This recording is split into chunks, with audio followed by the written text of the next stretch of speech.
पाकिस्तान की बहरी दिफाई सलाहियत में एक अहम और तारीखी संग मील उबूर कर लिया गया है। चीन के शहर सानिया में पाक बहरिया की पहली हेंजूर क्लास हमलावर आबदोज PNS हेंजूर की कमिश्निंग की शानदार तकरीब मुनक्किद हुई, जिसने दुनिया भर की तवज्जो अपनी जानिब मबजूल कर ली।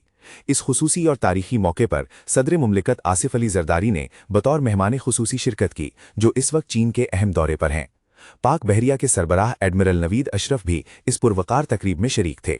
सदर आसिफ अली जरदारी ने तकरीब से खिताब करते हुए इस आबदोज की शमूलियत को पाकिस्तान की बहरी दिफाई इस्तेदाद में एक नुमाया और जदीद इजाफा करार दिया। उन्होंने जोर दिया कि PNS हेंजूर जदीद तरीन टेक्नोलॉजी और दिफाई सलाहियतों से लेस है, जो पाकिस्तान की समंदरी सरहदों की हिफाजत, बहरी मफादात के तहफ़्फ़ुज़ और खित्ते में बहरी ताकत का तवाज़न बरकरार रखने में कलीदी किरदार अदा करेगी। सदर मुमलिकत ने पाकिस्तान और चीन की लाजवाल दोस्ती को सराहा और कहा कि दिफाई शोबे में दोनों मुल्कों का ये गहरा ताउन इलाकाई अमन व इस्तेहकाम के लिए इंतहाई अहमियत का हामिल है और ये एक मजबूत दिफाई शराकतदारी की अलामत है। PNS हेंजूर की पाक बहरिया में बाकायदा शमूलियत इसकी ऑपरेशनल सलाहियतों और बहीरे अरब में इसकी मौजूदगी को मजीद मजबूत बनाएगी।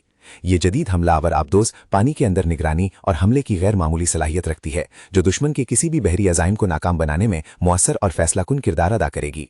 ये मंसूबा पाकिस्तान के दिफाई खुद इन्हसारी और जदीदियत के हुसूल की जानिब एक बड़ा और पुख्ता कदम है। इस अहम पेशरफ से न सिर्फ पाकिस्तान की दिफाई ज़रूरियात मुअस्सर तरीके से पूरी होंगी, बल्कि ये पाक चीन गहरे और दोस्ताना ताल्लुकात का भी बेहतरीन अक्कास है। तवक्को है कि मुस्तकबिल में ऐसी मजीद जदीद तरीन आबदोज़ों की शमूलियत से पाक बहरिया मजीद मजबूत होगी और मुल्क को दरपेश हर किस्म के बहरी खतरात का मुअस्सर और पेशावराना तरीके से मुकाबला करने के काबिल होगी। ये कौमी सलामती को यकीनी बनाने की जानिब एक ठोस कोशिश है।